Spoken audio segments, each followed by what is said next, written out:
করেছি। আল্লাহ রাব্বুল আলামিন কোরআনুল কারীমের মধ্যে বলছেন, ওয়ালাকাদ যারানা লিজাহান্নামা কাসীরাম মিনাল জিন্নি ওয়াল ইনস লাহুম কুলুবুন লা ইয়াফকাহুনা বিহা ওয়া লাহুম আ'য়ুনুন লা ইউবসিরুনা বিহা। আল্লাহ রাব্বুল আলামিন বলছেন,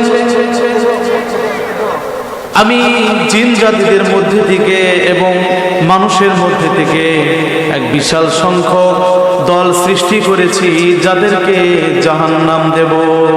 চিৎকার করে বলুন নাউযুবিল্লাহ।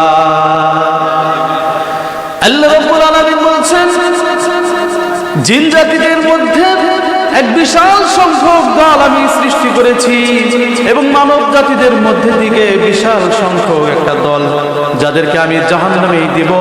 তারা কারা? আল্লাহ রাব্বুল আলামিন কোরআনুল কারীমের মধ্যে বলছেন, লাহুম কুলুবুন লা ইয়াফকাহুনা বিহা ওয়া লাহুম আ'য়ুনুন লা ইউবসিরুনা বিহা ওয়া লাহুম আযানুন লা ইয়াসমাউনা বিহা। যাদেরকে কল্ব দিয়েছিলাম, জ্ঞান দিয়েছিলাম, তারা চক্ষু দিয়েছিলাম, কান দিয়েছিলাম, তারা আমাকে দেখেছে, আমার নিয়ামতকে দেখেছে। আমি সুন্দর সুন্দর ফুল, মানুষ, কত কিছু নিয়ামত একমাত্র আমার বান্দাদের জন্য তৈরি করেছি। তারা ফুলের সৌন্দর্য বর্ণনা করেছে, মানুষের সৌন্দর্য বর্ণনা করেছে, কিন্তু আমি আল্লাহ রাব্বুল আলামিনকে তারা খুঁজে পাই নাই। এই জন্য তারা জাহান্নামে যাবে। চিৎকার করে বলুন নাউযুবিল্লাহ। আমার ভাইরা, আল্লাহ রাব্বুল আলামিন বলছেন, যেই সমস্ত লোককে আমি কল্ব দিয়েছি, জ্ঞান দিয়েছি, মেধা দিয়েছি, আমাকে চেনার জন্য তাদেরকে শক্তি সাবল দিয়েছি, কান দিয়ে শুনেছে, চোখ দিয়ে দেখেছে, অন্তর দিয়ে ভেবেছে যে এটা অপরাধ, তারপরেও সে অপরাধ করেছে। চিৎকার করে বলুন ঠিক কিনা। আপনি বুঝতেছেন, আপনি যে নেতার পিছে ঘুরছেন সেই নেতা ঈমানদার নয়, ঠিক কিনা? আপনি বুঝছেন যে নেতা আপনাকে কখনোই নামাজের কথা বলবেই না, যেই নেতা আপনাকে আপনার হাতে মদের বোতল তুলে দিবে, ঠিক কিনা? যেই নেতা আপনাকে জেনা করার জন্য উৎসাহ দেবে, আপনি এটা বোঝার পরেও এই নেতার পিছে আপনি ঘুরেছেন, কাল কঠিন কিয়ামতের ময়দানে আপনাকে জাহান্নামে যেতে হবে। চিৎকার করে বলুন নাউযুবিল্লাহি মিনাশ যালিক। সেদিন আপনার কোনো উপায় থাকবে না। কিয়ামত, জাহান্নাম অত্যন্ত ভয়াবহ আকৃতি হবে। আমার ভাইরা, কিয়ামতের ময়দানে অত্যন্ত ভয়ঙ্কর পরিস্থিতি হবে। লোক সমাজ যারা থাকবে তারা সকলেই জাহান্নামের গর্জন দেখতে পারবে। আমার ভাইরা, আল্লাহ রাব্বুল আলামিন কোরআনুল কারীমের মধ্যে বলছেন, কুল্লামা উলকিয়া ফিহা ফাওজুন সাআলাহুম খাযানাতুহা আলাম ইয়াতিকুম নাযীর। জোরে বলুন আল্লাহু আকবার। আল্লাহ রাব্বুল আলামিন বলছেন, কিয়ামতের ময়দানে যখন কোনো দলকে জাহান্নামের দিকে নিয়ে যাওয়া হবে, জাহান্নামের দ্বার রক্ষীদার বলবে, এই ভয়ঙ্কর জাহান্নামে কেন আসলি? এই জাহান্নাম সম্পর্কে কি দুনিয়ার কোনো মানুষ কি তোমাদেরকে বলে নাই? আমার ভাইরা, একটু মনোযোগ দিয়ে শুনুন, আমি অল্প কথা বলছি, কথা বলবেন না।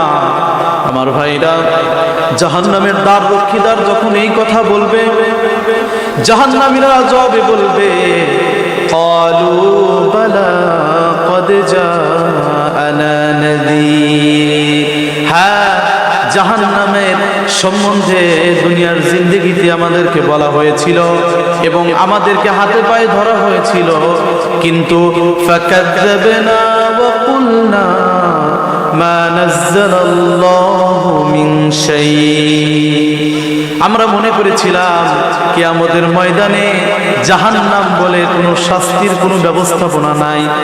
আমরা আপনার আয়াতগুলোকে, আল্লাহর আয়াতগুলোকে মিথ্যা বানোয়াট মনে করেছিলাম, যার কারণে আজকে আমাদেরকে জাহান্নামের দিকে আসতে হইল। চিৎকার করে বলুন নাউযুবিল্লাহ।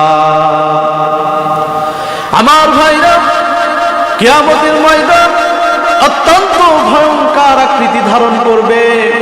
কিয়ামতের ময়দানে জাহান্নামী যারা হবে তাদের অবস্থাটা অত্যন্ত ভয়ঙ্কর হবে। কিয়ামতের ময়দানে আমলনামাকে ছেড়ে দেওয়া হবে। আল্লাহ রাব্বুল আলামিন কোরআনুল কারীমের মধ্যে বলছেন, ওয়া আম্মা মান উতিয়া কিতাবাহু বিশিমালিহি ফায়াকুলু ইয়া লাইতানি লাম উতা কিতাবিয়া। জোরে বলুন আল্লাহু আকবার। আল্লাহ রাব্বুল আলামিন বলছেন, কিয়ামতের ময়দানে আমলনামাকে ছেড়ে দেওয়া হবে। জাহান্নামীদের আমলনামা পিছন দিক থেকে আসবে।